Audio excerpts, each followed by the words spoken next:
चलो next question पे आगे बढ़ते हैं।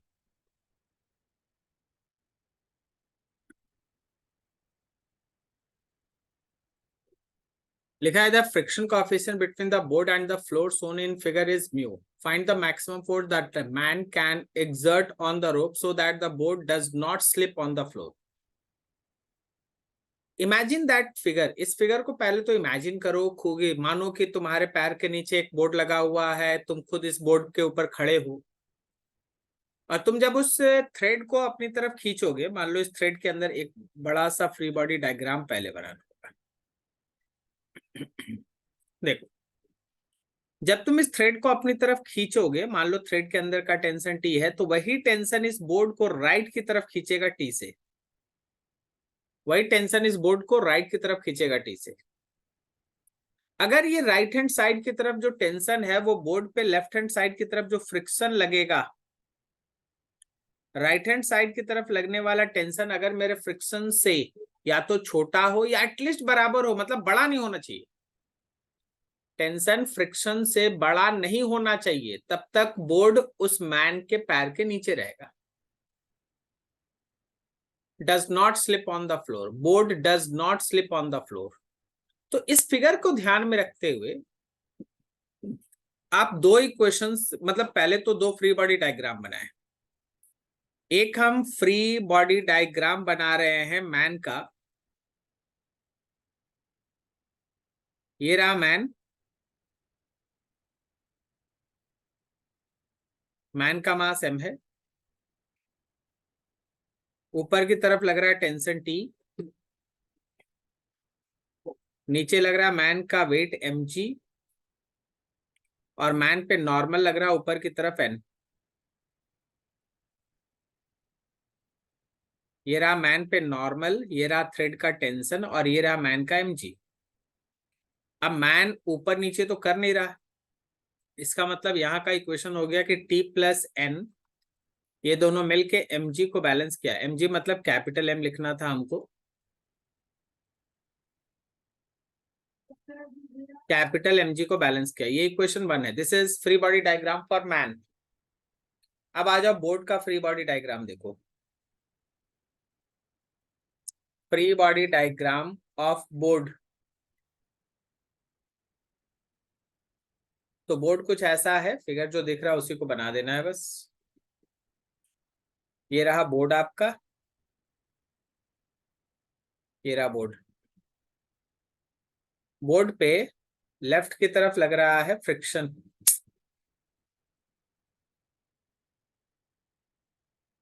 बोर्ड पे लेफ्ट की तरफ लग रहा है फ्रिक्शन।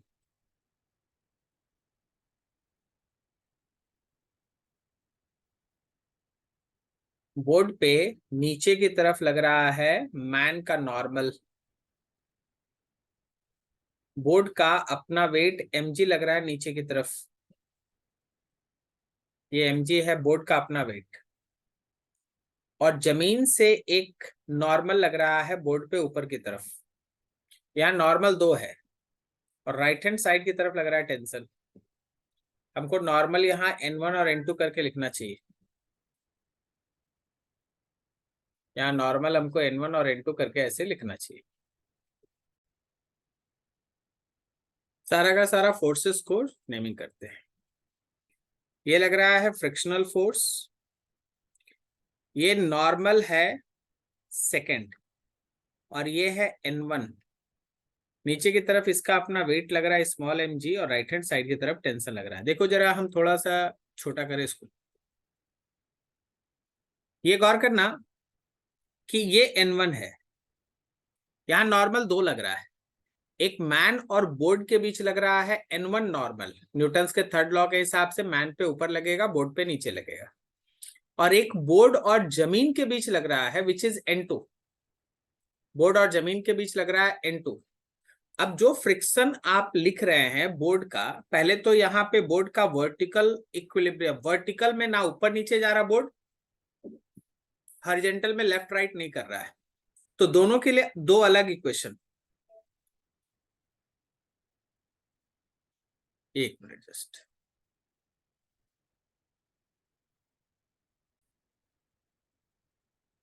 फॉर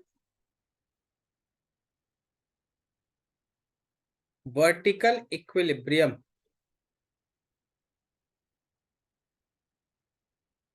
वर्टिकल इक्विलिब्रियम में नीचे की तरफ लग रहा है N1, नीचे की तरफ लग रहा है mg और ऊपर की तरफ लग रहा है N2। सही है। याद रखिए आपको T निकालना है, ध्यान रखिएगा। आपको वो मैक्सिमम फोर्स निकालना है जो मैन लगाएगा स्ट्रिंग पर कि बोर्ड अपने पैर के नीचे से मूव ना करे। यहाँ पे N2 आ गया ये। अब हॉरिजेंटल के बारे में सोचो।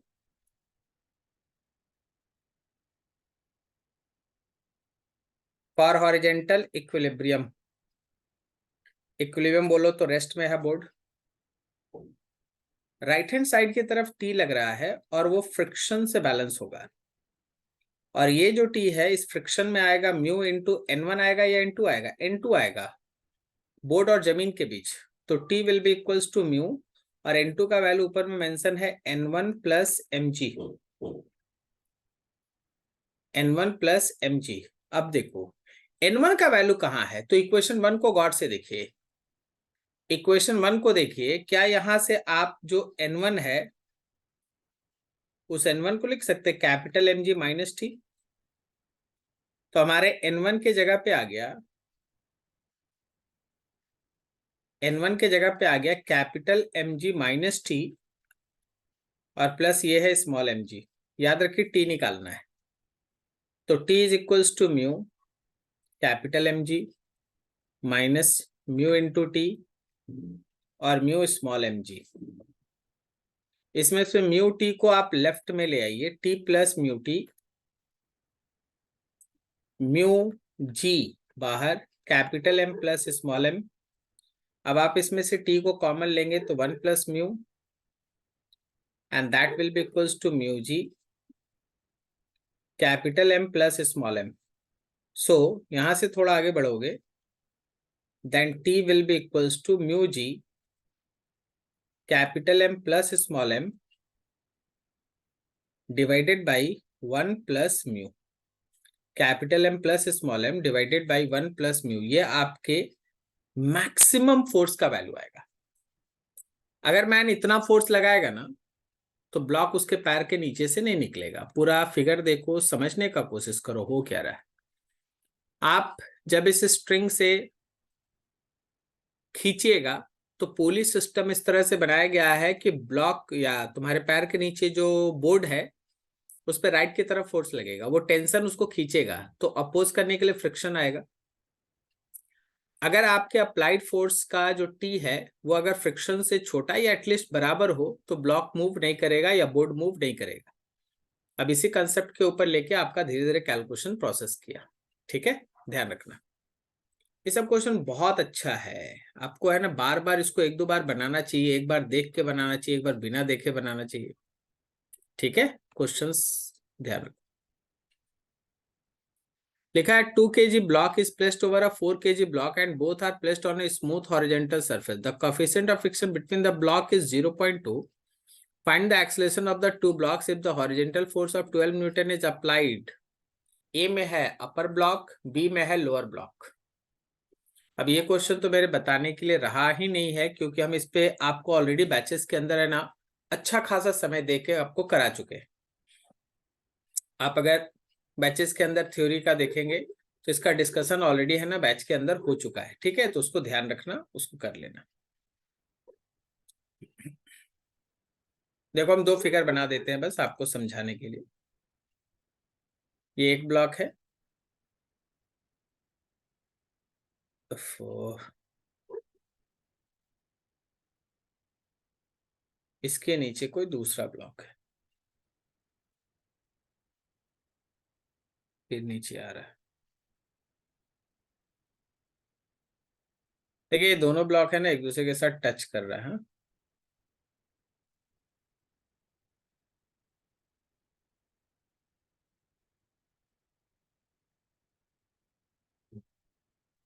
नीचे एक फ्लोर है,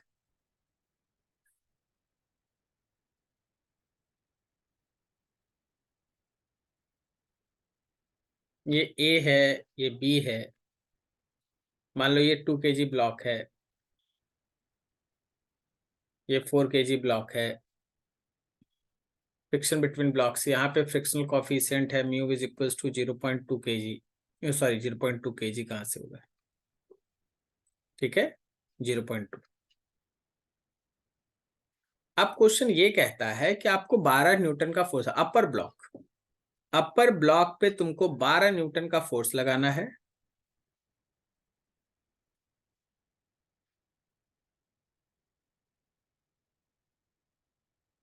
नीचे का सरफेस है स्मूथ, ये आपका 12 न्यूटन का फोर्स लगाना है। आपको बताना दोनों ब्लॉक्स का एक्सेलरेशन। चलो बना ही लेते एक बार, ठीक है, एक बार सॉल्व कर लेते हैं और एक बार फिर लोअर ब्लॉक पे हम लोगों को 12 न्यूटन लगाना। पहले अपर ब्लॉक।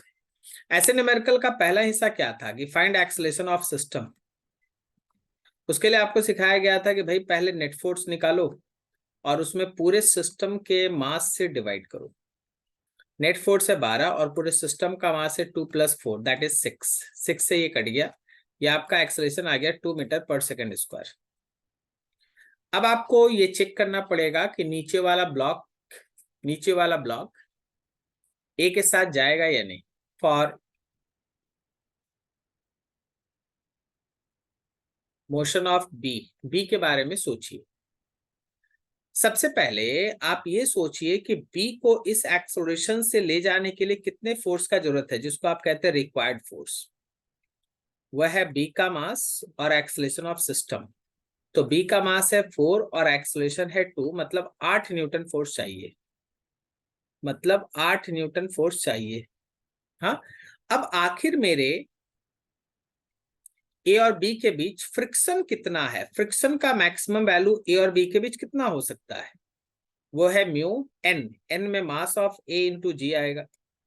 तो म्यू का वैल्यू क्वेश्चन में 0.2 मेंशन है और यहाँ पे आपके पास मास भी 2 है और जी का वैल्यू 10 है, तो ये कुल मिला के 4 न्यूटन है। अब आप देख पा रहे हैं कि रिक्वायर्ड फोर्स 8 न्यूटन है, फ्रिक्शन 4 ही न्यूटन मैक्सिमम हो सकता है। तो आप इस कंडीशन पे पहुंचे, कि जो मेरा रिक्वायर्ड फोर्स है एफ रिक्वायर्ड, वो एक्चुअली ज्यादा है फ्रिक्शन के मैक्सिमम वैल्यू से। तो आपको सिखाया गया था कि इस केस में so both blocks moves with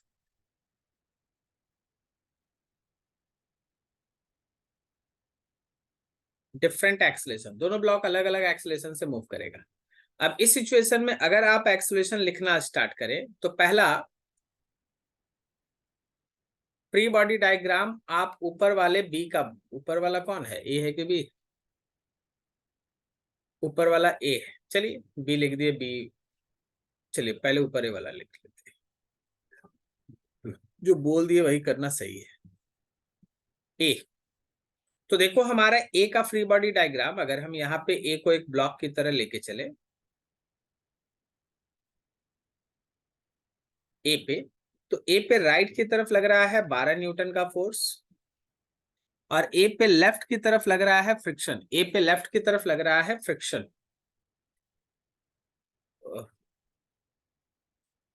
रुको थोड़ा, यहाँ पर पॉच पॉच हो रहा है, इसको यहाँ से हटा ही देते हैं, बहुत क्लोज क्लोज बन रहा है ना। थोड़ा आराम से, हाँ आराम से। ये मेरे पास ए है, राइट की तरफ इस पे लग रहा है आपका वो 12 न्यूटन का फोर्स और लेफ्ट की तरफ लग रहा है इस पे फ्रिक्शन। ये जा रहा है राइट की तरफ, एक्सेलरेट हो रहा है, तो एक्सेलरेशन इसका राइट है, ए ब्लॉक है, 12 न्यूटन का फोर्स राइट की तरफ लग रहा है और पीछे लग रहा है फ्रिक्शन, जो हम लोग कैलकुलेट कर चुके हैं, which is about to be 4 newton. तो क्या हम यहाँ पे लिख सकते हैं ऐसे simple, 12 minus friction is equals to mass of A and acceleration of A. So you get that कि 12 minus 4 is equals to A का मास था 2, एक्सेलरेशन निकालना है, तो लेफ्ट हैंड साइड में 8 आया, इस 2 से डिवाइड कर दो, ये एक्सेलरेशन आ गया A का, विच इज 4 मीटर पर सेकेंड स्क्वायर। ये क्या हो रहा भाई, ये अच्छा है, A का एक्सेलरेशन, ए का एक्सेलरेशन 4 मीटर पर सेकेंड स्क्वायर। लेकिन एक बात देखो, क्या ये ए का एक्चुअल एक्सेलरेशन है? क्या ये ए का एक्चुअल एक्सेलरेशन है? नहीं, ये ए का एक्सेलरेशन है बी के रिस्पेक्ट में, क्योंकि ए जो है वो बी के ऊपर स्लिप कर रहा है। तो ये एक्सेलरेशन ऑफ ए है with respect to B, acceleration of A है विथ रिस्पेक्ट टू बी, ये है acceleration of A with respect to B. ठीक है, अब आइए free body diagram of B बनाइए। देखिए ये आपका बी ब्लॉक है। इस बी ब्लॉक पे केवल और केवल एक फोर्स है जो इसको राइट की तरफ खींच रहा है, और वो राइट की तरफ खींचने वाला फोर्स है इसका फ्रिक्शन। जो ए और बी के सरफेस के बीच का फ्रिक्शन है वही इसको राइट की तरफ खींच रहा है। ये है फ्रिक्शन जो इसको राइट खींच रहा है। तो सीधा सीधा यहाँ एक ही इक्वेशन बनता है, यहाँ एक ही इक्वेशन बनता है कि जो आपका फ्रिक्शन है वही mass of B acceleration of B है, और फ्रिक्शन मेरा है 4 न्यूटन, मास है 4, एक्सेलरेशन ऑफ बी। तो आपको एक्सेलरेशन ऑफ बी मिला यहाँ पर 1 मीटर पर सेकेंड स्क्वायर। देखो वैसे तो ये कैलकुलेशन जो हो रहा है वो रिलेटिव एक्सेलरेशन का है, पहला वाला जो यहाँ acceleration of A with respect to B निकाले 4 मीटर पर सेकेंड स्क्वायर, जिसका डायरेक्शन राइट हैंड साइड की तरफ था। अगर यहां से कोई एक्चुअल एक्सेलरेशन निकालना चाहे, कोई चाहता है एक्चुअल एक्सेलरेशन निकालना,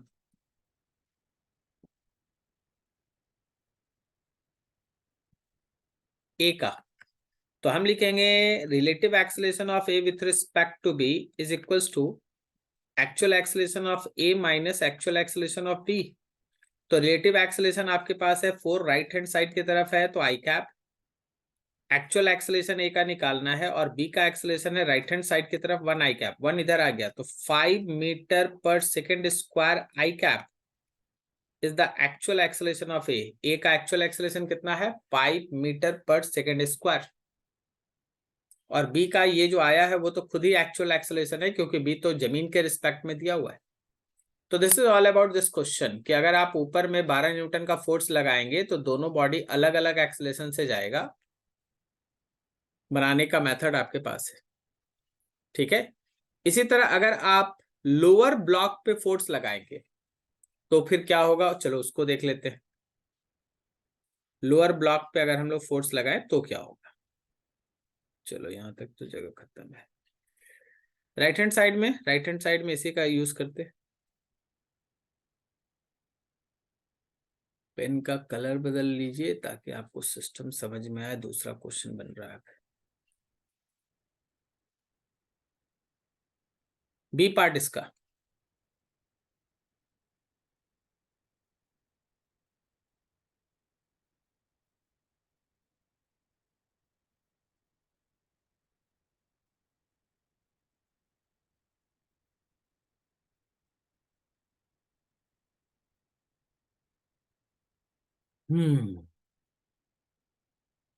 क्या है? एक ब्लॉक, ये इसके ऊपर दूसरा block.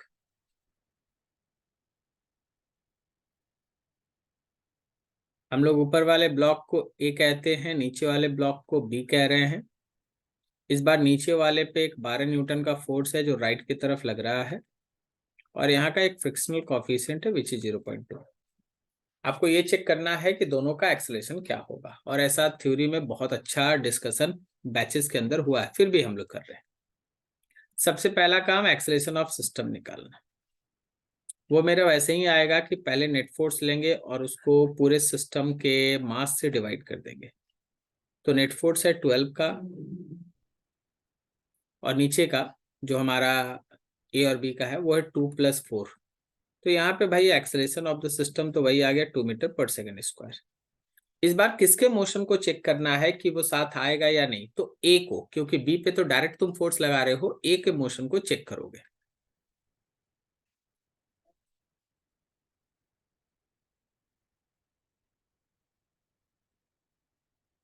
We have to check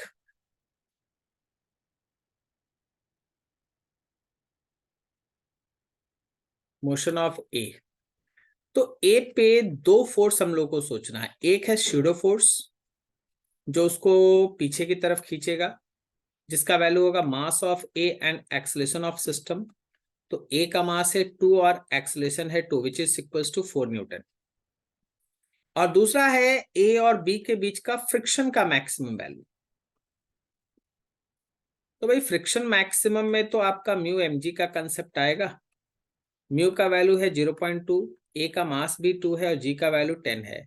ये भी आ रहा 4 न्यूटन। अब इस बार का सिचुएशन थोड़ा इजी हो गया मेरे हिसाब से, क्योंकि आपको दिख ही रहा है कि जो बॉडी पे लगने वाला शूडो फोर्स है, जो ब्लॉक ए को लेफ्ट की तरफ खींचेगा और जो उनके बीच का लगने वाला फ्रिक्शनल फोर्स है, ये दोनों बराबर है।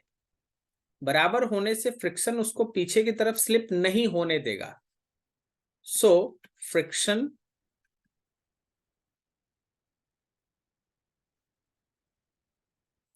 does not allow A to slip over B। इसका मतलब ये है कि दोनों block, so both block moves with same acceleration. दोनों ब्लॉक सेम एक्सेलरेशन से मूव करेगा और वो एक्सेलरेशन आपका 2 मीटर पर सेकेंड स्क्वायर। ठीक है, तो इस तरीके से न्यूमेरिकल आपका क्राफ्टिंग है, सोचना है, समझना है। जब आप ए को राइट खींचेगा ना, तो देखिए होगा क्या, सॉरी बी को राइट खींचेगा तो ए पे पीछे की तरफ लगेगा शूडो फोर्स, उसको रोकने के लिए ए पे आगे की तरफ लगेगा फ्रिक्शन। समझ गए? तो इस बार हो क्या रहा है कि पीछे की तरफ लगने वाला जो शूडो फोर्स है वो एग्जैक्टली फ्रिक्शन के बराबर है, तो फ्रिक्शन उसको मूव होने नहीं देगा। और जब फ्रिक्शन मूव नहीं होने देगा तो दोनों ब्लॉक एक साथ चलेगा।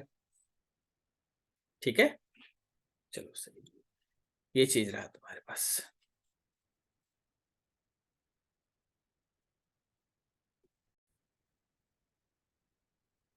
चलो इस क्वेश्चन को देखो जरा ध्यान से। लिखा है जैसे क्वेश्चन में, find the acceleration a1 a2 a3 of the 3 blocks shown in figure if a horizontal force of 10 Newton is applied on, पहला है 2 kg ब्लॉक, अगला है 3 kg ब्लॉक और अगला है 7 kg ब्लॉक। इसको आपको खुद बनाना है। बनाने का प्रोसेस बहुत सिंपल रखिएगा, कोई इधर उधर का कोई डिस्कशन नहीं है। एक सिंपल तरीके से आप ऐसे सोचिए कि जब आप ये 10 न्यूटन का फोर्स 2 kg पे लगा रहे, जब आप ये 10 न्यूटन का फोर्स 2 kg पे लगा रहे, तो ऊपर का ब्लॉक 2 kg होगा और नीचे आप मान के चलना कि 10 kg है, और बीच में फ्रिक्शनल कॉफिशिएंट ये वाला है। ठीक है, ऐसे सॉल्व करना। जब आप पहला वाला आंसर ऐसे आएगा, प्रीवियस न्यूमेरिकल को प्रैक्टिस करना है आपको खुद से। तो 2 kg पे जब आप ये फोर्स लगाइएगा, जब 2 kg पे फोर्स लगाइएगा तो ऊपर 2 kg और नीचे 10 kg लेके बनाइए। फिर जब आप 3 kg पे फोर्स लगाइएगा तो दो तरीके से बनाइएगा। एक 2 और 3 को सोचिएगा कि 2 kg ऊपर 3 kg नीचे है, और फिर आप 5 kg ऊपर और 7 kg नीचे को लेके सोचिएगा, दो बार में सोचिएगा। फिर जब आप 7 kg पे फोर्स लगाइएगा, जब आप 7 kg पे फोर्स लगाइएगा तो ऊपर मान लीजिएगा 5 kg, 3 और 2 5, और नीचे मान लीजिएगा 7 kg। ठीक है, और एक एक करके है ना, इसको अपने से प्रैक्टिस कीजिएगा, तीनों क्वेश्चन सेट बनाइएगा, तब आपके पास आंसर आएगा। क्लियर है? ठीक है, तो इसको खुद से ट्राई करना है और अच्छे से बना के सॉल्व करके आंसर लाना है।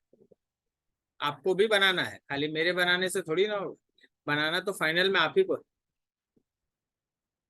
लिखा है इस क्वेश्चन में, the friction coefficient between the two blocks shown in figure is mu but the floor is smooth. What maximum horizontal force F can be applied without disturbing the equilibrium of the system? Suppose the horizontal force applied is double of that found in part A. Find the acceleration of the two mass. पहले ये सोचो कि equilibrium disturb नहीं करने के लिए कितना force लगाना होगा। जब आप इसको लेफ्ट की तरफ खींचिएगा, जब आप इसको लेफ्ट, फ्री बॉडी डायग्राम, जब आप इसको लेफ्ट की तरफ खींचिएगा तो याद रखिए इस स्ट्रिंग में एक टेंशन डेवलप होगा राइट की तरफ, और यहां भी ये टेंशन राइट की तरफ ही लगेगा। सोचो जरा, स्मॉल एम और कैपिटल एम ब्लॉक के बीच फ्रिक्शन है, उस फ्रिक्शन का कोएफिशिएंट म्यू दिया है, लेकिन फ्लोर एक स्मूथ है, फ्लोर स्मूथ है, फ्लोर में कोई फ्रिक्शन है नहीं। तो ऐसे सिचुएशन में जब आप इस स्मॉल m को लेफ्ट की तरफ खींच रहे हैं F फोर्स से, तो क्या इसमें मोशन होने के जस्ट पहले एक राइट की तरफ एक फ्रिक्शन डेवलप होगा? This is friction. और यही फ्रिक्शन अगर हम लोग कैपिटल M पे बात करें तो कैपिटल M पे लेफ्ट लगेगा, कैपिटल M पे फ्रिक्शन लेफ्ट लगेगा और स्मॉल m पे फ्रिक्शन राइट लगेगा। ठीक है, तो अगर आप चाहते हैं कि आप वो मैक्सिमम हॉरिजेंटल फोर्स निकाले ताकि इक्विलिब्रियम डिस्टर्ब ना हो, ठीक है, तो केस 1 में जहां इक्विलिब्रियम डिस्टर्ब नहीं होगा, केस 1 में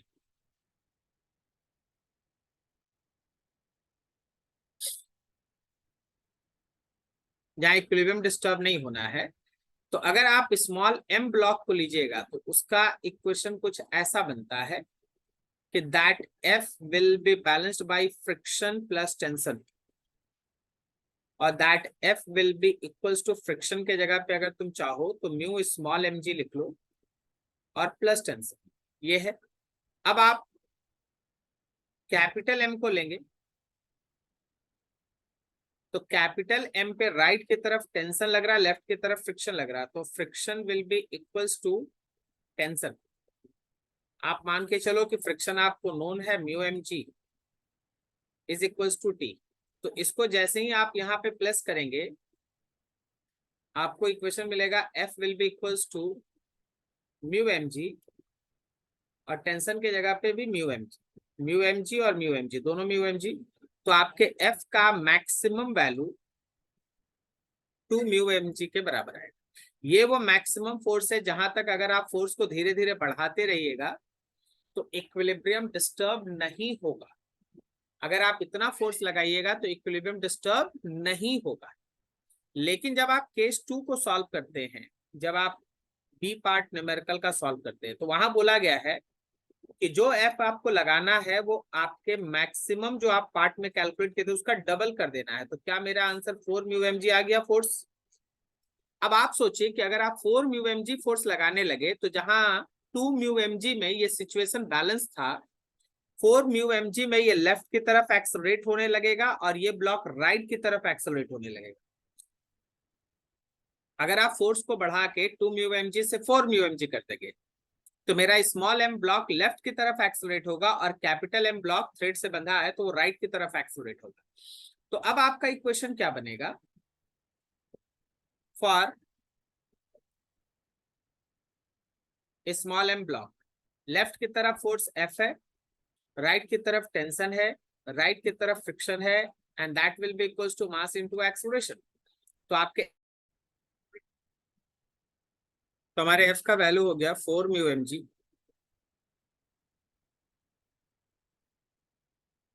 टेंशन T रहने दो, फ्रिक्शन में हम लोग लिख सकते हैं mu mg, that will be equals to mass into acceleration. अभी ये वैल्यू हो गया हम लोग का 3 mu mg minus T is equals to ma। इसको आप इक्वेशन 1 मान लें। और इसी तरह अगर आप कैपिटल M ब्लॉक के लिए सोचेंगे तो राइट हैंड साइड की तरफ टेंशन लग रहा है, लेफ्ट हैंड साइड की तरफ फ्रिक्शन लग रहा है, and that will be equals to capital M mass into acceleration. यहाँ T को T छोड़ दो, यहाँ पे लिख दो mu mg and that will be equals to mass into acceleration. This is equation 2. Just a minute. अब आप यहाँ पे इन दोनों इक्वेशंस को जब आप ऐड करेंगे तो आप यहाँ से देख रहे हैं ये T से ये T कट जाएगा, 3 म्यू mg में से 1 म्यू mg गया, therefore 2 म्यू mg, और राइट हैंड साइड में स्मॉल ma है और कैपिटल M है, आपको एक्सेलरेशन चाहिए था, then 2 mu mg is equals to small m plus capital M a। therefore अगर आप एक्सेलरेशन निकालोगे तो acceleration is equals to 2 mu mg by small m plus capital M। ये आपके एक्सेलरेशन का वैल्यू है। तो ये आपका क्वेश्चन रहा। बीच में एक दो बार फोन आ गया, एक बार नेट कनेक्ट डिसकनेक्ट हो गया, चलिए कोई बात नहीं, अच्छा रहा। क्वेश्चन है आपके पास, ध्यान से देखिएगा, ये कुछ इस तरीके से चलता है। तो हम लोग को सबसे पहले करना क्या था, एक ऐसा मैक्सिमम फोर्स लगाना था जो पहले इक्विलिब्रियम में रखे और फिर उस फोर्स को डबल कर देना था, और डबल करने के बाद फिर नया एक्सेलरेशन फाइंड आउट करना था दोनों ब्लॉक्स का। तो पहले हम लोग इक्विलिब्रियम के लिए इसको सॉल्व किए, बराबर करके, लेफ्ट और राइट का फोर्स बराबर करके, और फिर उसके बाद मैक्सिमम फोर्स के डबल का फोर्स लेके आप कैलकुलेशन किए। ठीक है, चलो आगे। लिखा है suppose the entire system of the previous column is kept inside an elevator which is coming down with an acceleration a less than g। अब तुम सोचो इसमें क्या हो। हम ये कहते हैं, हम आपको एकदम सिंपल सा चीज बता देते हैं कि मान लीजिए जैसे ये ब्लॉक है, ठीक है, अगर ये एक लिफ्ट में रखा है और वो लिफ्ट नीचे की तरफ एक्सेलरेट हो रहा है with an acceleration a less than g, क्या होगा सोचो तो। देखो जैसे अभी तक हम लोग प्रीवियस न्यूमेरिकल में जहां भी हमको फ्रिक्शन का जरूरत पड़ा हम म्यू एन यूज किए और ये एन के जगह पे हम mg लगा दिए, करेक्ट ना। यही जगह हर जगह हुआ है, जहां भी हमको स्मॉल एम और कैपिटल एम के बीच यहाँ पे फ्रिक्शन का जरूरत था हम म्यू एन लगाए और एन के जगह पे mg लगा दे। लेकिन अगर ये पूरा का पूरा सिस्टम एक लिफ्ट में रखा हो जैसा क्वेश्चन कह रहा है और वो लिफ्ट नीचे की तरफ एक्सेलरेट हो, तब तो हमको नॉर्मल के जगह पे, जो नॉर्मल हम ऊपर ड्रॉ कर रहे हैं, इसके साथ हमको ब्लॉक पे एक ऊपर की तरफ शूडो फोर्स भी बनाना पड़ेगा और तब वो mg के साथ बराबर हो। पूरा का पूरा न्यूमेरिकल में बस एक बदलाव होने वाला है कि नॉर्मल और ये रहा मान लो ma, नीचे है mg। जहां हम लोग प्रीवियस न्यूमेरिकल में n के जगह mg लेते थे, इस न्यूमेरिकल में आप n is equal to mg minus ma लिखेंगे वहां पर, बस। और तो नेक्स्ट क्वेश्चन की तरफ आगे बढ़ते हैं। लिखा है block of mass m slips on a rough horizontal table under the action of a horizontal force applied to it. The coefficient of friction between the block and the table is mu. The table does not move on the floor. Find the total frictional force applied by the floor on the legs of the table. Do you need the frictional coefficient between the table and the floor? देखिए ऐसा जरूरी नहीं है, आप इस question को इस तरीके से समझिए।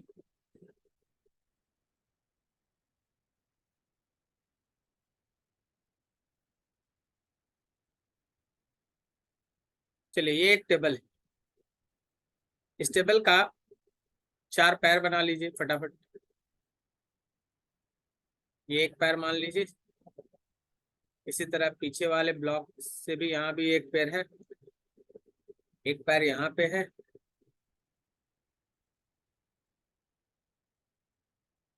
और ऐसे ही एक यहाँ है। ठीक है, एज्यूमिंग दिस, आप इसके ऊपर एक ब्लॉक रख दे, एक ब्लॉक रख देते इस पर। ये एक ब्लॉक है जिसको इसके ऊपर रख दिया, सही पोजीशन पे नहीं आ रहा है, अच्छा चलो गलत। ये एक ब्लॉक है जिसको इसके ऊपर रख दिया गया। अब तुम सोचो जरा, अगर इस ब्लॉक को तुम राइट की तरफ खींच रहे हो एक एक्सटर्नल फोर्स से, ठीक है, ये अगर तुम्हारा एफ एक्सटर्नल है, तो क्या इस ब्लॉक के नीचे फ्रिक्शन लगेगा लेफ्ट की तरफ? ये फ्रिक्शन कितना होगा अगर तुम इस ब्लॉक का डाटा ही लेके चलो, तो जब ये मोशन में है, क्योंकि जैसे ऊपर लिखा है स्लिप्स, ब्लॉक स्लिप्स कर रहा है और रफ हॉरिजॉन्टल टेबल, तो क्या ये फ्रिक्शन मेरा म्यू mg होगा? तो सोचो जरा, न्यूटन्स के थर्ड लॉ के हिसाब से टेबल पे फ्रिक्शन किधर लग रहा है? टेबल पे इतना ही फ्रिक्शन लग रहा है लेकिन राइट की तरफ लग रहा है। टेबल पे इतना ही फ्रिक्शन लग रहा है लेकिन राइट की तरफ ये लग रहा है। ये लग रहा है friction on table which is again mu mg। अच्छा, ये टेबल तो इस फ्रिक्शन की वजह से, अगर ये नीचे का फ्लोर मेरा स्मूथ होता ना, अगर ये नीचे का फ्लोर मेरा स्मूथ होता, अगर ये नीचे का फ्लोर मेरा स्मूथ होता, तब तो ये टेबल राइट की तरफ जाने लगता। लेकिन ये टेबल राइट की तरफ नहीं जा रहा है, टेबल राइट की तरफ नहीं जा रहा है। इसका मतलब ये है कि जो चारों पैर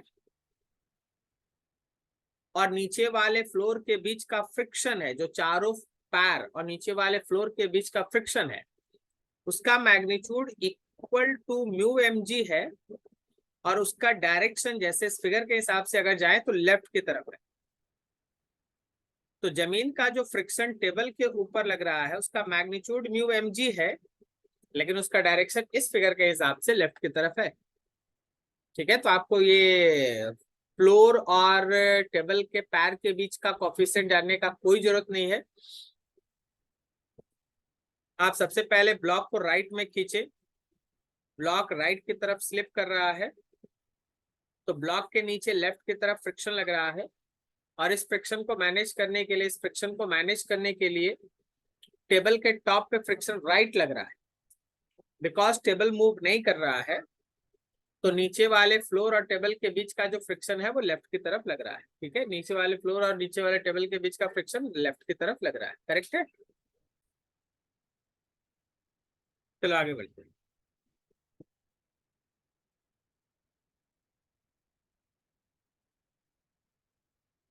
नेक्स्ट क्वेश्चन है, find the acceleration of the block of mass capital M in the situation shown or figure. The coefficient of friction between the two blocks is mu1 and that between bigger block and the ground is mu2.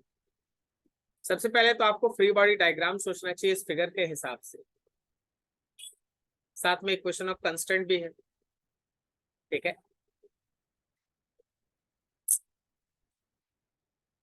देखिए ये मेरा बड़ा block है, यहीं पे बगल में ही बनाते हैं। ये मेरा बड़ा ब्लॉक है और ये फिर हम लोग है ना छोटे ब्लॉक को बनाएंगे। दोनों का फ्री बॉडी डायग्राम ही क्वेश्चन का आंसर देगा लगभग। देखिए हम यहाँ दिखाते चलते हैं, एक रफ आइडिया यहाँ लेते हैं। इस बड़े ब्लॉक पे राइट की तरफ यहाँ टेंशन लग रहा है, या नीचे की तरफ टेंशन लग रहा है। ये दो टेंशन बड़े ब्लॉक पे लग रहा है, और एक टेंशन ये भी लग रहा है राइट की तरफ, ये बड़े ब्लॉक पे लग रहा है। तो बड़े ब्लॉक पे अगर तुम गौर से देखोगे तो राइट की तरफ टेंशन लग रहा है, राइट की तरफ टेंशन लग रहा है, एक टेंशन नीचे भी लग रहा है। ठीक है, बड़े ब्लॉक का mg नीचे लग रहा है, नीचे वाले फ्लोर के साथ जो नॉर्मल लगेगा वो ऊपर लग रहा है, साथ में स्मॉल m और कैपिटल M के बीच एक नॉर्मल है जो लेफ्ट में लग रहा है। स्मॉल m और कैपिटल M के बीच का एक नॉर्मल लेफ्ट में लग रहा है। एक फ्रिक्शन भी है, लेकिन फ्रिक्शन हम थोड़ा बाद में जाएंगे, पहले यहाँ तक का सब डाटा लिखते हैं। ये कैपिटल mg काम कर रहा है, इस नॉर्मल को हम लोग n2 कह लेते हैं। ये मेरा टेंशन T है, ये भी टेंशन T है, ये टेंशन T है, और इस नॉर्मल को हम लोग n1 कह लेते हैं। तुम जरा गौर करना एक बात और, अब ये स्मॉल m पे थोड़ा कुछ फोर्सेस बना लो। स्मॉल m पे देखो ये टेंशन T ऊपर लग रहा है, तो स्मॉल m पे टेंशन T ऊपर लग रहा है, स्मॉल m का mg नीचे लग रहा है, और स्मॉल m पे नॉर्मल लेफ्ट से राइट की तरफ लग रहा है। ठीक है, फ्रिक्शन बनाना भी बाकी है, फ्रिक्शन के बारे में अभी हम चर्चा करेंगे। यहाँ ये n1 है, ये टेंशन T है, ये नीचे mg है। अब जरा इस फिगर को बहुत ध्यान से देखिए, मेरा ये मास नीचे की तरफ एक्सेलरेट होगा A से, बिकॉज इस पे टेंशन T लग रहा है। तो आप कैपिटल M पे देखिएगा तो कैपिटल M राइट की तरफ जा रहा है, कैपिटल M राइट की तरफ जा रहा है, ये राइट ही जाएगा। जब आपका स्मॉल m नीचे जाएगा ना तो कैपिटल M किधर जाएगा? राइट जाएगा। सही है। अब तुम बताओ तो कैपिटल M पे राइट की तरफ कितना टेंशन लग रहा है? एक्चुअली हम इक्वेशन ऑफ कांस्टेंट बना रहे हैं, तो कैपिटल M पे राइट की तरफ T और T कह के 2T लग रहा है। तो जहां स्मॉल m पे टेंशन T लग रहा था उसका एक्सेलरेशन A लिखे, तो कैपिटल M पे 2T अगर लग रहा है तो उसका एक्सेलरेशन A/2 है।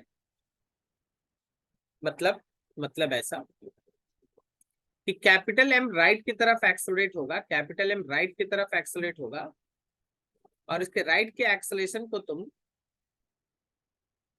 A/2 लिख सकते हो। अगर स्मॉल m का एक्सेलरेशन नीचे की तरफ हो रहा है, स्मॉल m का एक्सेलरेशन नीचे की तरफ हो रहा है, और ये नीचे वाला एक्सेलरेशन अगर तुम A लिखते हो तो अच्छा, अगर स्मॉल एम नीचे की तरफ एक्सेलरेट हो रहा है तो स्मॉल एम और कैपिटल एम का जो कॉन्टैक्ट सरफेस, हम यहाँ का बात कर रहे हैं, ये वाला जो कॉन्टैक्ट सरफेस है स्मॉल एम और कैपिटल एम के बीच, वहां पे एक फ्रिक्शन लग रहा होगा। क्या वो फ्रिक्शन स्मॉल एम पे ऊपर की तरफ लग रहा होगा क्योंकि स्मॉल एम नीचे जा रहा है? तो स्मॉल एम पे फ्रिक्शन ऊपर की तरफ और कैपिटल एम पे वही फ्रिक्शन नीचे की तरफ। इस फ्रिक्शन को हम लोग फ्रिक्शन 1 कह देंगे। एट द सेम टाइम मेरा कैपिटल एम ब्लॉक जो है वो राइट की तरफ जा रहा है और नीचे जमीन में भी फ्रिक्शन है, तो फ्लोर वाला फ्रिक्शन लेफ्ट की तरफ लग रहा है। यह है फ्रिक्शन 2। एक चीज आपसे पूछते हैं, सोच के बोलिएगा आप लोग। कैपिटल एम का एक्सेलरेशन अगर राइट की तरफ है तो क्या स्मॉल एम केवल नीचे ए एक्सेलरेट हो रहा है? सोच के।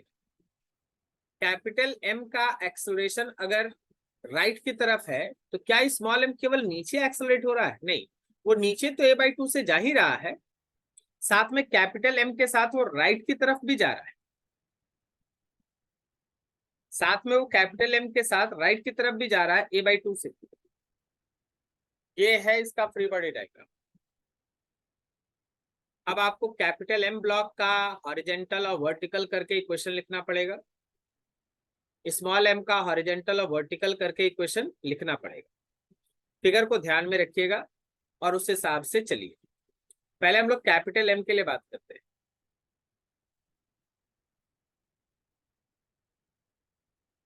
For capital M block,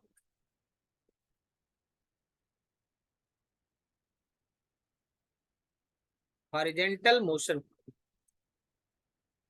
horizontal motion में देखो ये जा रहा राइट की तरफ जिधर का टेंशन है 2T, और लेफ्ट की तरफ दो फोर्स लग रहा है, एक है फ्रिक्शन 2 और एक है नॉर्मल 1। तो आप इसमें लिखेंगे 2T minus friction 2 minus N1 is equal to mass into acceleration. तुम और इसको सिंप्लीफाई कर लो, 2T माइनस यहाँ μ2 N2 लिख लो minus N1 is equal to ma/2। चलो ये इक्वेशन बन रहा है। अब आ जाओ कैपिटल एम ब्लॉक में ही, बताओ क्या ये कैपिटल एम ब्लॉक ऊपर नीचे करेगा? नहीं ना, वो केवल राइट की तरफ जाएगा, ऊपर नीचे तो करेगा नहीं। तो हॉरिजेंटली ठीक है मोशन में, लेकिन वर्टिकली ये इक्विलिब्रियम में। फॉर कैपिटल एम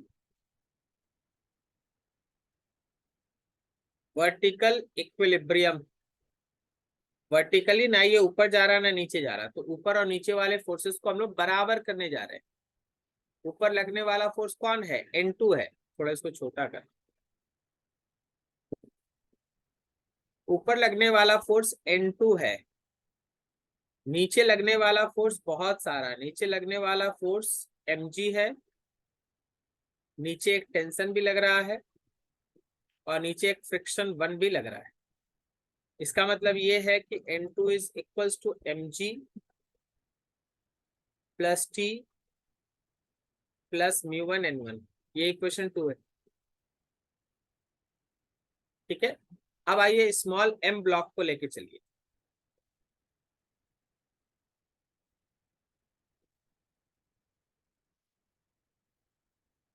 यहीं पे बात करें। फॉर स्मॉल m ब्लॉक, पहले इसके हॉरिजॉन्टल मोशन के बारे में सोचो। हॉरिजॉन्टल मोशन में तुम ब्लॉक को ध्यान से देखो, वो राइट की तरफ a/2 से जा रहा है और राइट की तरफ बस एक फोर्स लग रहा है N1। तो आपका फोर्स हो गया N1 मास m एक्सेलरेशन a/2, N1 का वैल्यू मिल गया। For vertical motion, vertical motion के बारे में सोचिए।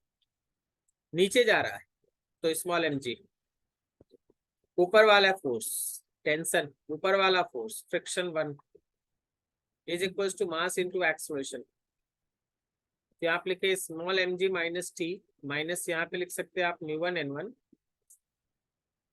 Is equal to ma।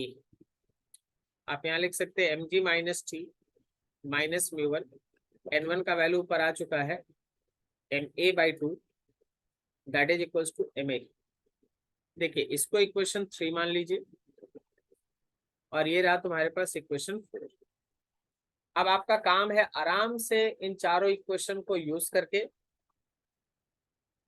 Actually आपके पास वेरिएबल भी ज्यादा नहीं है, वेरिएबल तो मेरे हिसाब से दो ही है, एक टेंशन और एक एक्सेलरेशन, और आपके पास इक्वेशन बन के इतना सारा बैठा हुआ है। आराम से इन चारों को सॉल्व कीजिए, ये आपके ऊपर डिपेंड करता है, और जरूर बनाइए, जरूर इन चारों को सॉल्व कीजिए।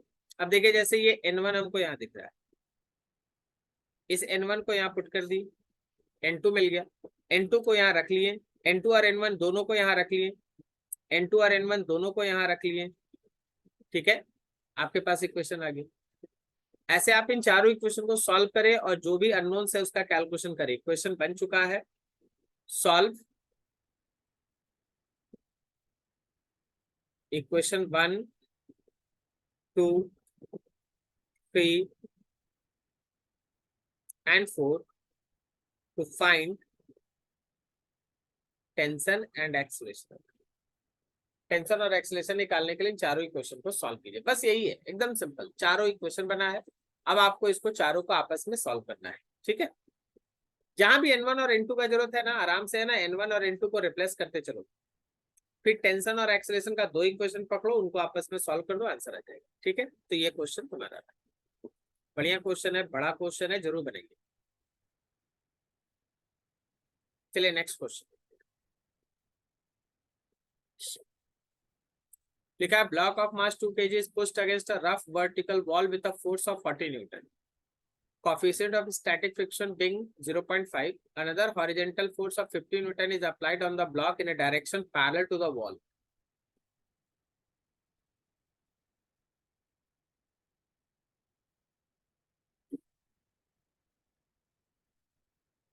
लिखा, will the block moves?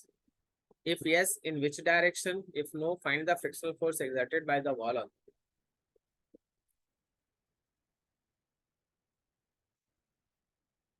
आपको इस फिगर को है ना थोड़ा 3 डायमेंशनल वे से समझना होगा। अगर आप 3 डायमेंशनल कंसेप्ट से इसको समझ लेते फिगर को, तो ये आराम से।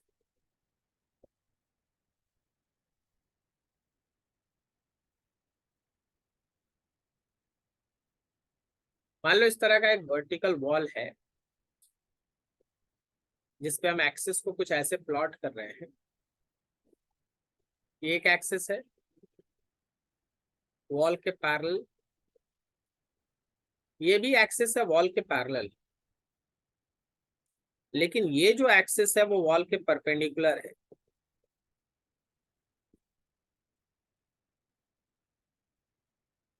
पैरेलल वाले वॉल के पैरेलल वाले एक्सिस को हम लोग एक्स कह दिए, वाई कह दिए। वॉल के बाहर आउटसाइड जेड है, ये वर्टिकल है, ये हॉरिजेंटल है, ये हॉरिजेंटल ही है लेकिन बाहर है, ये रहा। अब सोचो कि अगर आप इसमें कोई एक ब्लॉक को यहां रखते,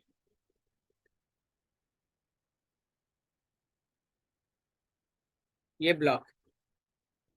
अब क्वेश्चन जैसे बोला, थोड़ा सा क्वेश्चन को भी सामने रखा जाए।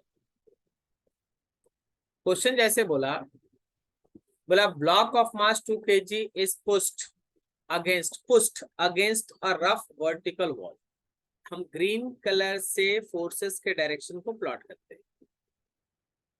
तो भाई आपका जो फोर्स है वो आप यहां से इसको है ना अंदर की तरफ पुश किए, अंदर की तरफ पुश किए, ध्यान रखिएगा। इसका वेट वर्टिकली डाउनवर्ड लग ही रहा है, उसमें आप रोक नहीं सकते। तो ध्यान रखिए कि ये जो आप इसको 40 न्यूटन से वॉल के अगेंस्ट में पुश किए, ये आपका नॉर्मल है, और जो उसका mg है, जैसे 2 kg था तो 20 न्यूटन का mg है, ये उसको नीचे की तरफ खींच रहा है, ठीक है। अच्छा, अगर 40 न्यूटन का फोर्स नॉर्मल है तो जो यहाँ पे फ्रिक्शन मैक्सिमम डेवलप हो सकता है, क्या वो मैक्सिमम फ्रिक्शन मेरा म्यू1 है? म्यू का वैल्यू हो गया 0.5 और नॉर्मल हो गया 40। इसका मतलब है कि अभी ये 20 न्यूटन है। और आप ध्यान रखना कि अगर यही केवल सिचुएशन रहता, बस इतना ही सिचुएशन रहता, तो नीचे वाला भी 20 न्यूटन था, फ्रिक्शन ऊपर डेवलप हो जाता, फ्रिक्शन ऊपर डेवलप हो जाता, और वो है ना हमारे mg को बैलेंस कर देता। लेकिन आगे ये क्वेश्चन में another horizontal force of 15 newton, horizontal force, horizontal direction में एक फोर्स लग रहा है, is applied in a direction parallel to the wall. देखिए भाई, हॉरिजेंटल डायरेक्शन में देखिए, हॉरिजेंटल और वर्टिकल ये दो को जो हम लिखे हैं, जैसे एक्स एक्सिस और वाई एक्सिस जो लिखे हैं, वो वॉल के पैरेलल है। तो मान लीजिए कि एक और 15 न्यूटन का फोर्स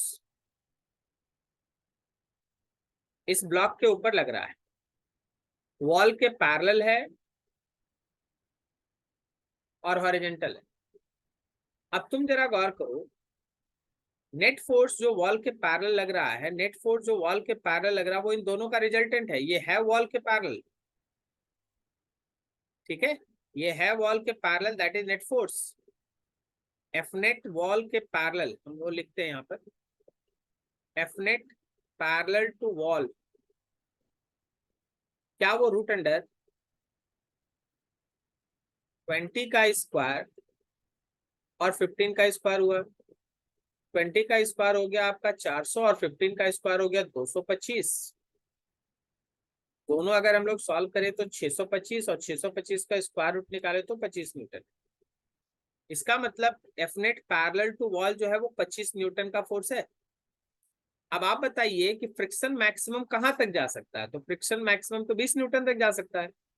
किस डायरेक्शन में लगेगा सर? जिधर नेट फोर्स लग रहा है जस्ट उसके अपोजिट डायरेक्शन में parallel to the wall, wall के पैरेलल लगेगा, और जिधर नेट फोर्स लग रहा है उसके अपोजिट डायरेक्शन में लगेगा। कितना? तो 20 न्यूटन तक, 20 न्यूटन। तो लिखा है another horizontal, this is applied on the block in horizontal, will the block move? Yes, block will move, क्योंकि आपका एफ नेट जो है 25 न्यूटन है, जो फ्रिक्शन के 20 न्यूटन से बड़ा है। If yes, in which direction? In direction of net force, ठीक है। तो आपको अभी ऐसा दिख रहा है कि जो हमारा नेट फोर्स है वो हमारे फ्रिक्शन के मैक्सिमम वैल्यू से बड़ा है। सो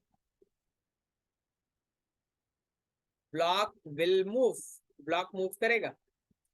किस डायरेक्शन में मूव करेगा? In direction of net force parallel to wall, wall के पैरेलल जो नेट फोर्स का डायरेक्शन है उधर मूव करेगा, ठीक है। ये 3 डायमेंशनल क्वेश्चन एक्चुअली, तो 3 डायमेंशन पॉइंट ऑफ व्यू से सोचना पड़ता है। और मेरा सजेशन ये है कि इस क्वेश्चन को आप एक दो बार अपने तरीके से भी बना लीजिए, क्योंकि ऐसा क्वेश्चन बहुत अच्छा अच्छा आता है जिसमें 3 डायमेंशन सोचना पड़ता है। अगर आप सोच पाए तो आंसर है, नहीं सोच पाइएगा तो हो नहीं पाएगा, ठीक है। आगे बढ़िए, नेक्स्ट क्वेश्चन।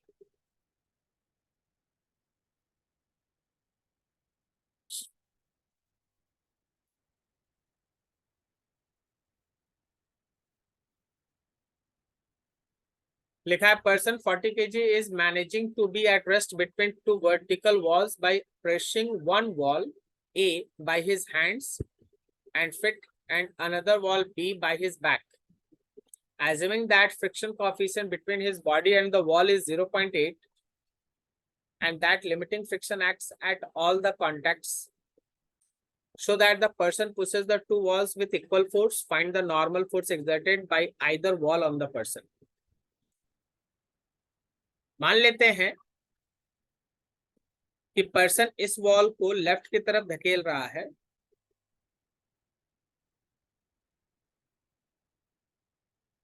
और इस वॉल को राइट की तरफ धकेल रहा है।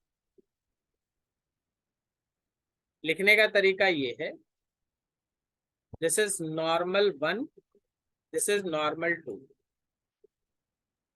तो रिएक्शन के तौर पे इसके बॉडी पे लग रहा होगा नॉर्मल 1, इसके हाथ और पैर के बीच लग रहा होगा नॉर्मल 2।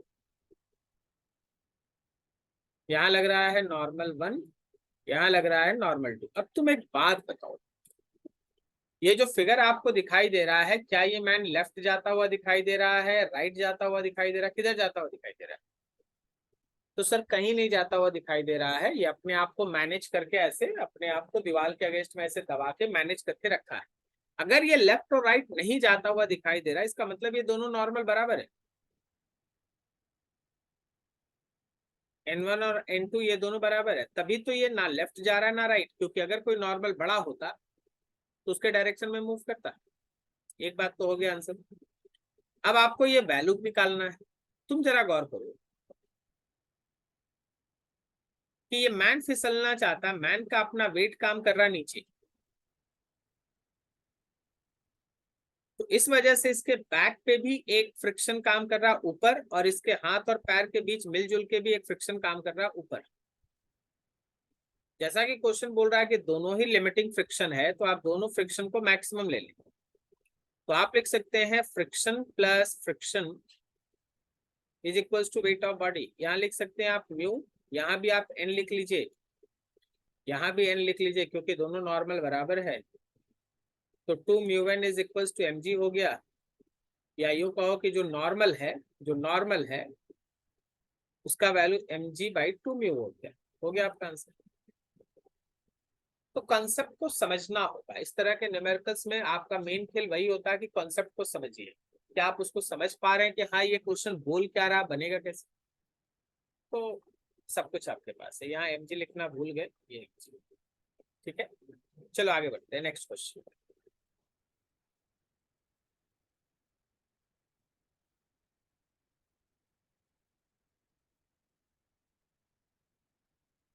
लिखा है figure shows a small block of mass small m kept at the left end of a larger block of mass capital M and length L.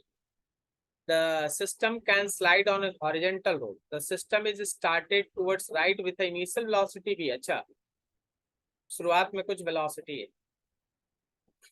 The friction coefficient between the road and the bigger block is mu. Road और bigger block के बीच का friction coefficient mu है। And that between the block is mu by 2. Blocks के बीच mu by 2 है। Find the time elapsed before the smaller block separate from the bigger block. पहले तो ये सोचो, हम तो बोलेंगे कि एक फ्री बॉडी डायग्राम सोचो। ये बड़ा ब्लॉक थोड़ा हवा में बनाते हैं, ये छोटा ब्लॉक बीच में गैप छोड़ते हैं ताकि हम दिखा सके सब कुछ। ये कैपिटल एम, याद रखिए ये राइट की तरफ जा रहा है बी से, तो क्या इसके जमीन के बीच का फ्रिक्शन लगेगा लेफ्ट की तरफ? ठीक है ना। ये जो फ्रिक्शन होगा, ये जो फ्रिक्शन होगा, इसमें आप लिखेंगे म्यू, और नॉर्मल में आप लिखेंगे m प्लस एम का g, क्योंकि दोनों नॉर्मल काम करेगा, दोनों का ब्लॉक का वेट जो है वो यहाँ पे काम करेगा। सही है। अब ये सोचो कि ये लेफ्ट की तरफ एक्सेलरेट है, ये लेफ्ट की तरफ एक्सेलरेट है। सर लेफ्ट की तरफ एक्सेलरेट क्यों बोल रहे हैं? क्योंकि वेलोसिटी राइट है लेकिन फोर्स तो लेफ्ट है। याद रखना, भले ये स्मॉल एम ऊपर है लेकिन ये नॉर्मल में कंट्रीब्यूट कर रहा है, दोनों एक साथ ही है। तो अगर हम तुमसे बोलेंगे कि यहाँ भाई कितना एक्सेलरेशन आ रहा है लेफ्ट की तरफ, या यूं कहो कि कितना रिटार्डेशन आ रहा है लेफ्ट की तरफ, तो आपके लिए एफ नेट की जगह पे फ्रिक्शन आएगा, और एफ नेट में आप लिखोगे एम प्लस एम रिटार्डेशन, और फ्रिक्शन में आ गया है mu M plus M and G. तो ये एम और एम प्लस एम कट गया, तो आपका रिटार्डेशन का वैल्यू हुआ, तो आपके रिटार्डेशन का वैल्यू हुआ म्यू जी। वैसे आपको पता होगा कि अगर किसी रफ हॉरिजॉन्टल सरफेस पे कोई सिस्टम स्लिप करता है तो उसका रिटार्डेशन आता है म्यू जी, हम लोग पहले पढ़े। अब अगर ये मेरा कैपिटल एम लेफ्ट की तरफ रिटार्ड हो रहा है, तो क्या स्मॉल एम पे राइट की तरफ शैडो फोर्स लगेगा? स्मॉल एम पे राइट की तरफ लग रहा है शैडो फोर्स, और स्मॉल एम पे लेफ्ट की तरफ इसका फ्रिक्शन लग रहा है। स्मॉल एम पे चलो जगह कम है, हम बड़ा सा खींच देते हैं, जब कितना बड़ा फोर्स है नहीं, बस खींच दिए। अब स्मॉल एम पे देखो, राइट की तरफ लग रहा है शूडो फोर्स, और स्मॉल एम पे पीछे की तरफ लग रहा है फ्रिक्शन 2। स्मॉल एम पे जो फ्रिक्शन लगेगा उसका कॉफिशिएंट है μ/2 और उसका वेट है mg। और राइट की तरफ जो शूडो फोर्स लगेगा वो होगा m into acceleration of frame. थोड़ा सा इस फिगर पे समझिएगा, ध्यान से समझिएगा। अगर अभी आप ये डाटा पुट कर दें तो ये स्मॉल एम है और यहाँ पे एक्सेलेरेशन में है μg। तुम जरा गौर करो, लेफ्ट हैंड साइड की तरफ μmg/2 आ रहा है, राइट हैंड साइड की तरफ μmg आ रहा है। इसका मतलब ये स्मॉल एम राइट की तरफ एक्सेलरेट होगा। सही है। तो अगर आप फॉर स्मॉल एम बात करेंगे ना, for small M block with respect to capital M, right की तरफ लग रहा है शूडो फोर्स, लेफ्ट की तरफ इसका अपना फ्रिक्शन है, जो इसके मास और एक्सेलरेशन ऑफ जो भी हम लिख रहे हैं small M with respect to capital M, ये आएगा acceleration of small M with respect to capital M है। तो ये वैल्यू आ गया हम लोग का μmg, और ये वैल्यू आ गया हम लोग का μmg/2, and that is equals to small M acceleration of small M with respect to capital M. तो देखो हमारे लेफ्ट हैंड साइड में यहाँ बचा क्या, μmg/2, और यहाँ बचा mass into acceleration of small M with respect to capital M. ये mm कैंसिल, तो acceleration of small M with respect to capital M, acceleration of small M with respect to capital M कितना आया, वो आ गया μg/2। तो आपको acceleration मिल गया। ठीक है। Initial velocity of small M with respect to capital M 0 है, और जो डिस्टेंस कवर करना है with respect to capital M वो l कवर करना है। इन सबको यूज करके आप टाइम निकाल लीजिए। आपसे पूछा कितना समय में वो स्मॉल एम कैपिटल एम के रिस्पेक्ट में सेपरेट हो जाएगा। s is equals to ut plus half at²। बात याद रखिएगा कि आप जो भी लिख रहे हैं वो सब रिलेटिव लिख रहे हैं। आप क्या लिख रहे हैं, स्मॉल एम लिख रहे हैं with respect to capital M, तो स्मॉल एम कैपिटल एम के रिस्पेक्ट में l चलेगा, वेलोसिटी 0 है, एक्सेलरेशन आपके पास है वो है μg/2 है, और यहाँ पे आपको t का स्क्वायर फाइंड करना है। तो आपके पास हो गया 4l बाई μg, इसका स्क्वायर रूट इतने ही समय में स्मॉल एम कैपिटल एम से सेपरेट हो जाएगा। इतने ही समय में स्मॉल एम कैपिटल एम से सेपरेट हो जाएगा। फिगर देखो अच्छे से, सब चीज को समझो। ये जा रहा था राइट, फोर्स लगा लेफ्ट, एक्सेलरेशन आया लेफ्ट, स्यूडो फोर्स लगा राइट, फ्रिक्शन डेवलप हुआ लेफ्ट, लेकिन स्यूडो फोर्स बड़ा था तो राइट की तरफ मूव किया। ठीक है। Find the time elapsed before the smaller M block separated from the bigger block. ये तुम्हारे पास है, बेहतरीन न्यूमेरिकल। ठीक है, स्यूडो फोर्स, फ्रिक्शन, डायरेक्शन, ये सब चीज यूज। क्लियर है। चलो ये था तुम्हारे फ्रिक्शन में सारे एक्सरसाइज का न्यूमेरिकल्स HCV का खत्म। अच्छे से रिवाइज कीजिए, अच्छे से समझिए, और हर क्वेश्चन पे बहुत बढ़िया से काम कीजिए। अगर ये 20-23 क्वेश्चन अच्छे से आप कर लेते हैं ना, तो फ्रिक्शन में आपको प्रॉब्लम नहीं होगा। ठीक है, चलो बहुत